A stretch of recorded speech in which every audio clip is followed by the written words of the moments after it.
Marcus Tullius Cicero, the greatest lawyer or the greatest liar? So Cicero was born in 106 BC during the Roman Republic to equestrian parents. So he's not on the very highest rung of society, they're the senators, but he is in the second rung down. So very wealthy, but not particularly politically active. Most people know Cicero as a politician and a lawyer, but he was so much more than these things. He was also an orator, like a public speaker, a theorist who described how things should and did work, a writer, and a philosopher.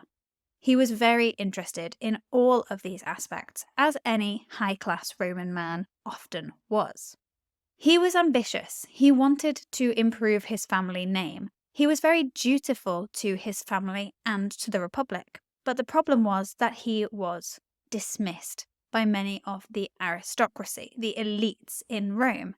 As an equestrian man, he was not part of their social circles, but he desperately wanted to be. But he was also very pragmatic.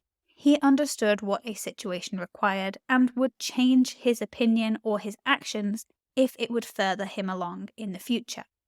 This was not common. A lot of Roman politicians were very stoic and did not change their minds easily, so Cicero was unusual in that regard. He's very well known for his treatise on rhetoric, which is public speaking. So he wrote works such as De Oratio, which is about the orator, on the orator, how to be a public speaker, and De Inventione, on arguing, how to construct a logical argument.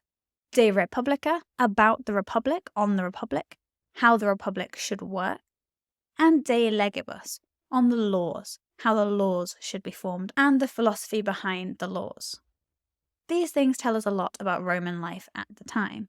What tells us more are his speeches and his letters.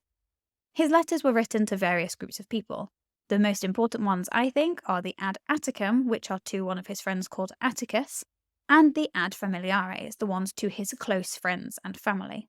These give us a lot of information about Cicero's life, and especially his inner thoughts. What was he thinking about the political goings-on at the time? Because Cicero lived in a very interesting period of Roman history, the fall of the Republic and the beginnings of the Principate, the emperors. As I said, most people know him as a lawyer, and you can plot the course of the Republic's history, the fall of the Republic, through his cases. So some important cases he was on.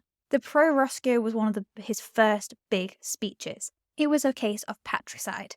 Roscius was accused of murdering his father, and Cicero was on his side. Cicero was his lawyer, arguing that he did not have the opportunity, the means, or the motive for doing such a thing. And Cicero was very successful. Roscius was an influential man. Having gotten Roscius off this charge of patricide was only good for Cicero's career. In 70 BC, he then took on Verres. Verres was a very wealthy, very well-liked, very high-class governor of the province of Sicily. Cicero was prosecuting him. This is against Verres.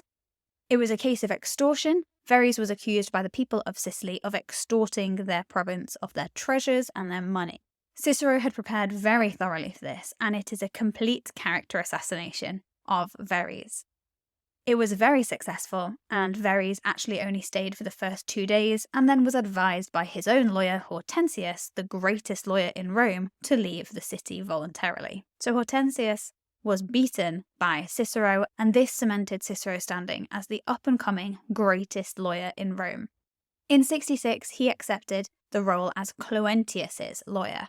Cluentius was from an old family in Larinum, which was a town in Italy, and he was charged with murder, the murder of his mother's new husband, his stepfather. What's interesting about the Pro Cluentio is that Cicero doesn't necessarily say Cluentius didn't murder his stepfather. What he says is his stepfather and his mother are such terrible people that would anyone really blame him if he did?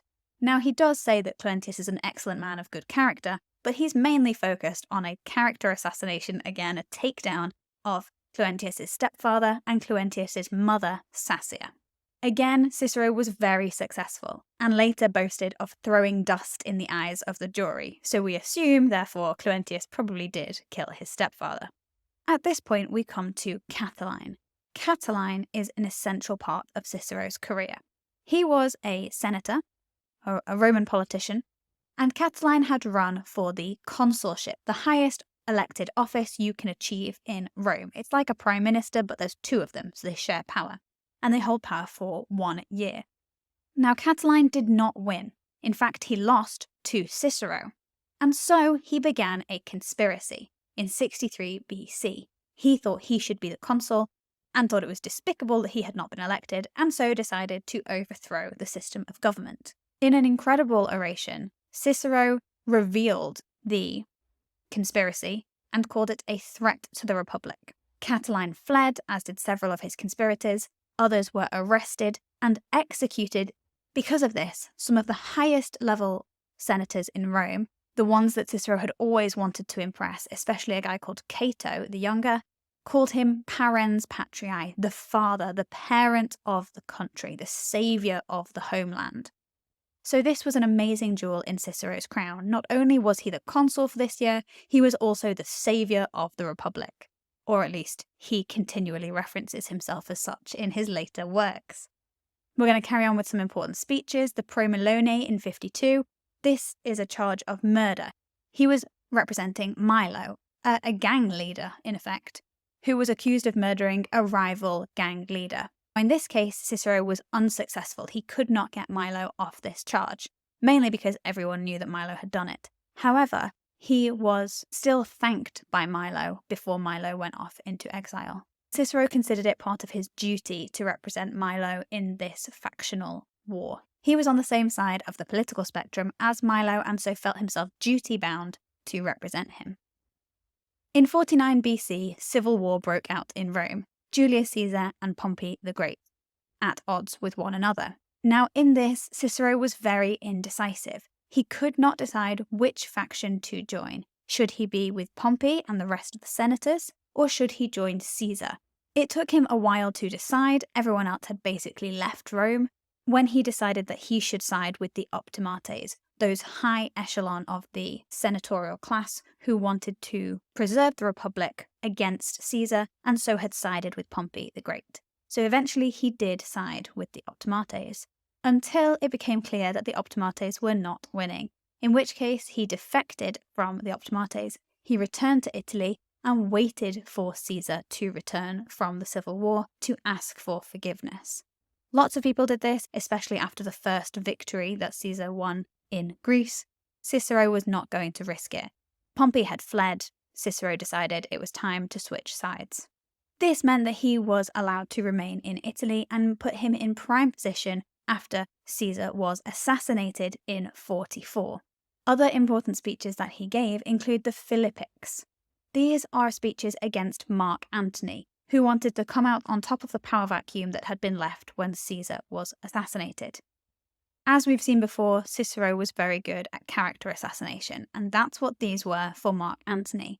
They talk about his sexual preferences, they talk about his vices, his drinking, his gambling, his ruination of the Roman image, and they were too successful.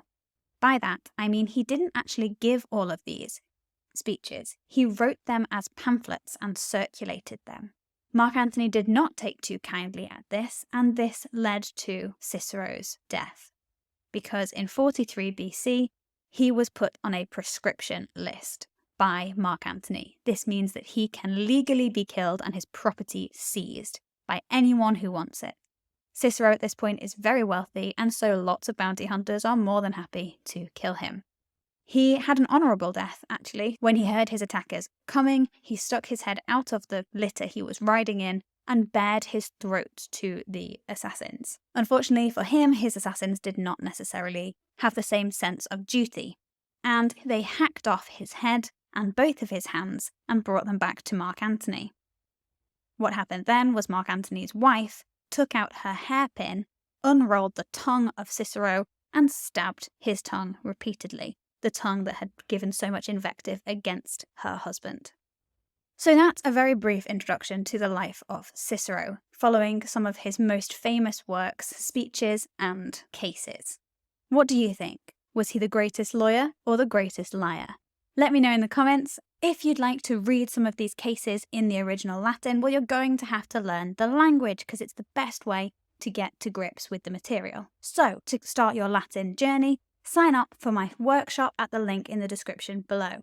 It's on-demand video training to learn Latin in just 1 hour, and it is completely free. It's got the fundamentals of grammar and vocabulary, and I'll go through the 5 biggest mistakes people make when they're learning. You'll get all my free guides as well, so sign up at the link in the description below. Thanks so much for joining me. I'll see you next time on Bambasbat.